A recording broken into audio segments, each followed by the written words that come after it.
Good afternoon.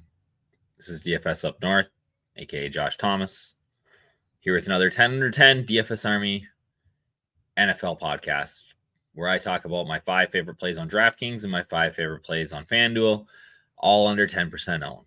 And if you notice, my energy is not what it normally is because we have something very serious going on here.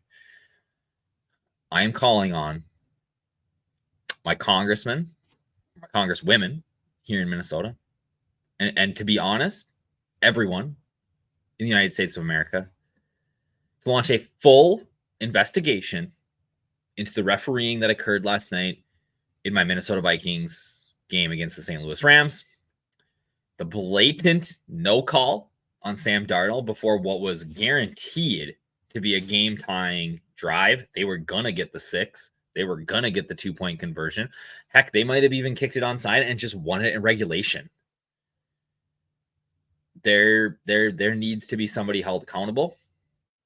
And I will not sleep until that happens. Okay, but in all seriousness, I'm like, what in the world was that? You were looking right at it. Like, I can't even talk about it. It's so painful to me. Not necessarily, not even. You just expect these things to happen when you're a Minnesota sports fan, but yeah, last night was not great. I'm a little bit at a loss for words. But we are back at it here with crazy to think week 8 of the NFL. We got 10 under 10 DFS Army NFL. I was going to say PGA there for a second. The NFL podcast where I again talk to you about my 10 favorite plays, all under 10% owned. And you guys know me. You know the drill here. First or last, I ain't here to min cash, baby. We are trying to take it down. Oh, I still got week 7s in there. Well, probably because I haven't recorded this yet. We go do a week 7 recap. Again, there's your boy Darnold. QB8 wasn't as good last week, but 2.78 value. Nicky Chubb.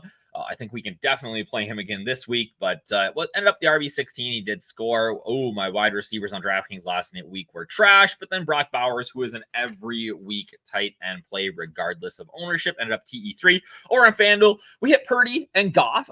Purdy looked ugly, but got 20 points, which was pretty solid. Kareem Hunt, who was the RB7, 2.86 value.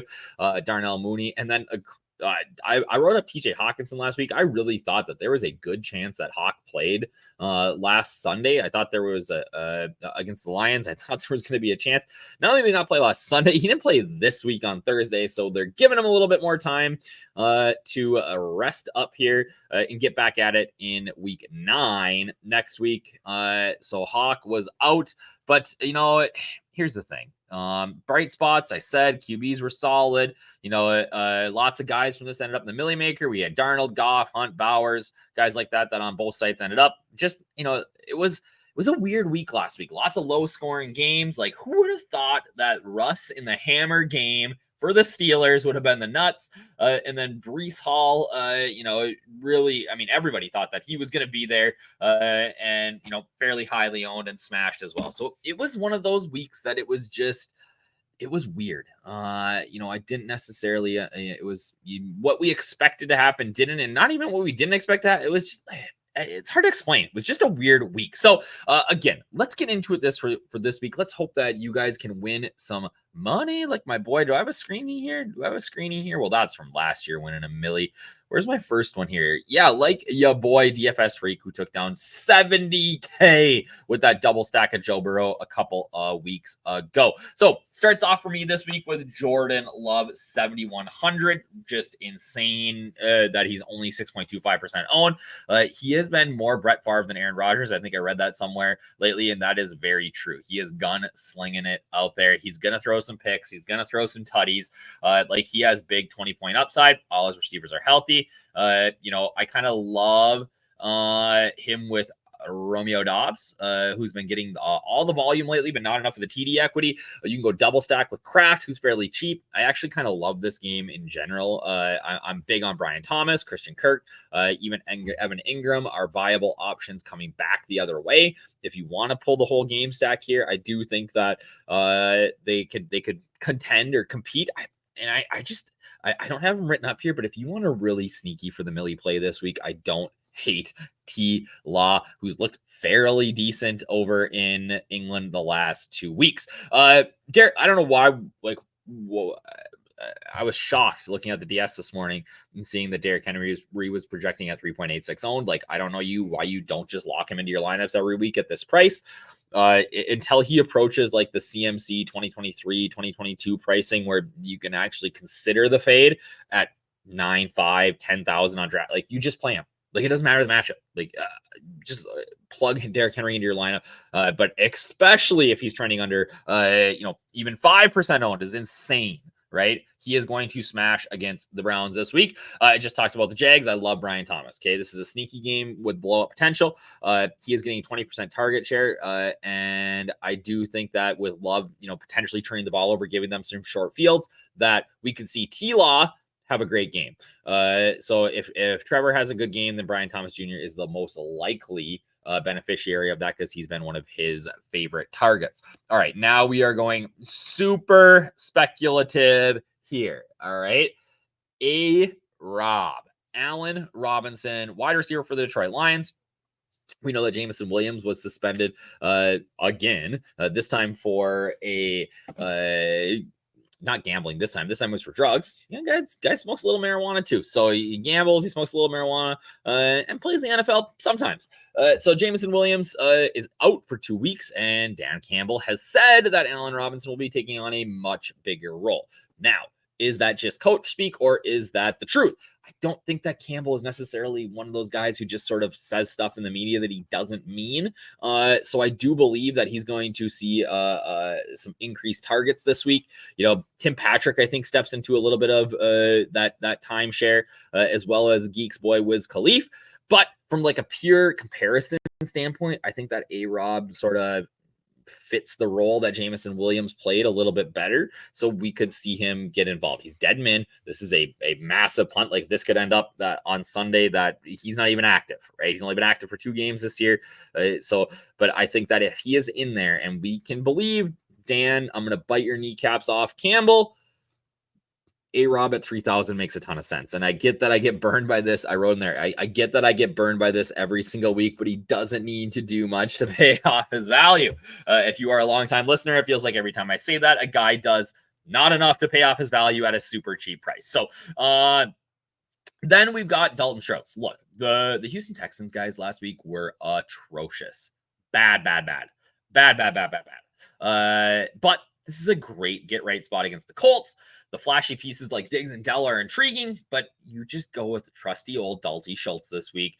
It's steady, 10, 15 tight end points, gets you there. I don't think, just looking at it, the only guy that I think that maybe could burn us in terms of having like a 30-pointer would be like a George Kittle, but we're not seeing, like, tight end's been a wasteland. So I love the sort of steadiness that you probably get in Dalton Schultz. Speaking of steady, just kidding, not steady at all, but we're switching to FanDuel, and we are talking about Dak Prescott.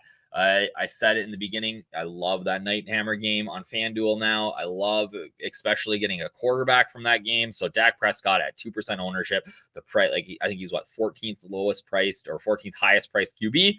This is a great get right spot. Okay, against the 49ers, 47-point total. They both play fairly fast in the top 15. The defenses are not as good as they used to be. Like, this game just screams over for me. So I get that he got absolutely wrecked by Detroit last week. I just think that this will be a much more competitive ball game. Dak, CD, your boy Ricky Pearsall been shot one time, doesn't walk with a limp. Get him in there for your stacks. I think you could sub Pearsall for Kittle. Like I said, I think that Kittle has a ton of upside. If you really think Dak balls out, you throw in Tolbert or Ferguson, but don't overthink this one. I love the Dak Prescott GPP play this week. And then another guy that's going to be crazy low owned and is just so fun to watch on TV is your boy Jameis Winston. He is playing. He is starting for the Cleveland Browns. I don't know who he's going to throw the ball to, but he is going to be out there. I don't know who he's going to throw to, but he's going to throw it a ton. All right. I think that the risk is potentially worth the reward here. I could see 150 yards and 4 touchdowns, and 4 picks, or I could see 250 yards, 3 touchdowns, and 2 picks, right? He's going to throw some picks. Like, let's not be let's not be unrealistic here. Jameis is going to turn the ball over.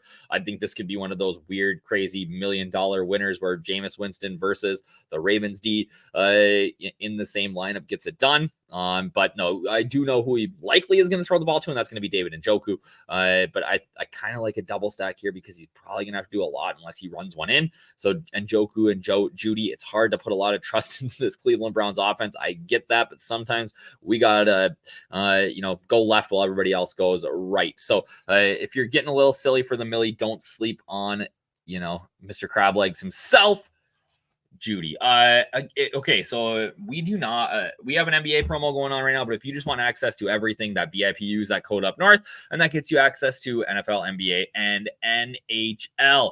Your guy Advantage, our esports coach, just crushing all the time, every single sport, but our NHL guys have been outstanding. So make sure you use that code up north, that gets 10% off. And then we are talking about Rachaad White. Love me some Rachaad White this week. Kind of came out of nowhere at last week in their primetime game against the Ravens, and really played a ton, cut a ton of passes, especially after Evans went down. And now we've got Chris Godwin out. We got Mike Evans out. We got Bucky Irvin potentially out, dealing with a toe injury. So, like, who's going to get the ball here? I really think they lean heavy on the run, and I think that Rachaad White is a big part of that.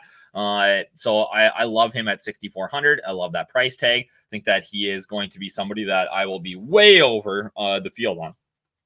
Another Rashad Bateman, former University of Minnesota Gopher, Sky U-Ma, 4 catches, 121 yards and a tutty last week. If you remember back to the 2-game slate when we were breaking it down last Monday, Bobby Wow was talking about how he thinks that Bateman is going to smash. I kind of poo-pooed it because they just think he's sort of a 50-yard guy, but we have seen his role continue to expand in this offense. It's tough to run. I get that. I wrote up Derrick Henry. It is tough to run against the Buccaneers. I think that he'll be fine. They're going to throw a couple of balls. They spread it out a ton.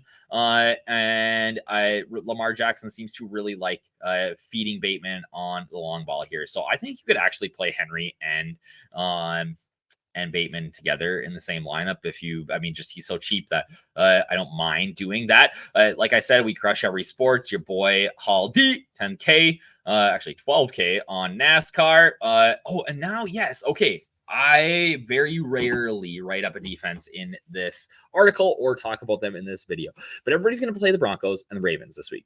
Rightfully so. All right. But I really like the Falcons against the Bucks. Talked about how there's nobody to catch the ball. Jalen McMillan, they don't even have Tyler Johnson. I don't Sky, there's nobody left to catch the ball here. So I do like the Falcons D. They're not like some ball hawk defenseman, but we get Baker Mayfield, who typically turns the ball over about 2 times a game, going up against a defense, and he doesn't have anybody to throw the ball to besides his running back. So if he airs it out at all, they could just these corners could just have one set into their hands a few times here. So the potential for a big score here, I think, is pretty good. So 3,600 on Fanduel, which is mega cheap, 4.5% owned. Love Falcons on both sites this week.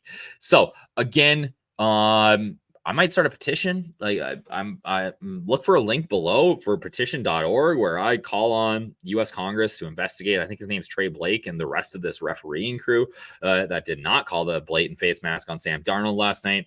I think we can maybe get something going here. I don't know, but we got to stand up for our rights here as Minnesota Vikings fans. And who the win was taken out of our hand, and it happened earlier this week with the Lynx too. So something's got to happen here. We got to do something. But it is what it is. We can't always blame the refs. It was a tough call. I get that he probably was looking right at it, but in the moment, it's always going a little faster than in your head. What I didn't like, I'm getting back on my soapbox here for a second. What I didn't like was when Sam Darnold was complaining, and the ref looked like he was like giving it back to him, like no, like you know what, as an official, you should just be like, hey. I didn't see it, right? But not getting in his face a little bit back, whatever. All right, that is what I got for you guys this week. Have a fantastic week 8. Subscribe to the channel. Use that code up north, gets you 10% off a VIP membership. Cheers.